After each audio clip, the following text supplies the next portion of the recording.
Imaginez un monde où vous vendez votre maison, vos terres, vous vous endettez à vie pour un seul bulbe de fleurs.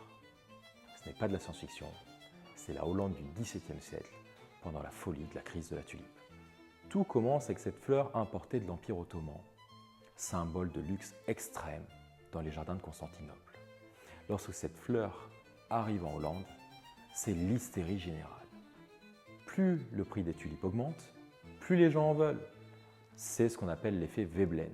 Et vous le connaissez, cet effet Veblen? Sinon, personne n'achèterait des sacs Birkin. Les chiffres sont complètement fous.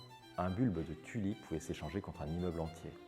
Et tenez-vous bien, début 1637, 40 bulbes de tulipes valaient 100 000 florins. Alors c'est quoi 100 000 florins? C'est 1 million d'euros. Imaginez, vous balancez 1 million d'euros pour un bouquet de fleurs. Et c'est là que nos amis hollandais arrivent avec une idée révolutionnaire, le contrat à terme. Vous achetez à l'avance des tulipes qui sont encore en terre pour les avoir 6 mois plus tard. Ces contrats à terme du coup s'échangent à des prix complètement fous.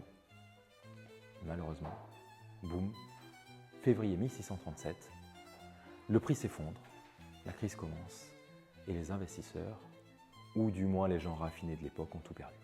Cette histoire nous rappelle que l'engouement irrationnel pour une classe d'actifs ne date pas du XXIe siècle.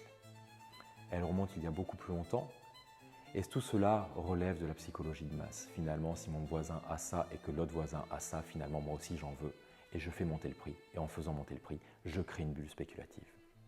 Alors, rappelez-vous toujours de la crise de la tulipe et n'allez peut-être pas là où tout le monde va. C'était Vincent pour ce nouveau numéro des petites anecdotes de Perséphone. Et surtout n'oubliez pas, faites respirer votre patrimoine.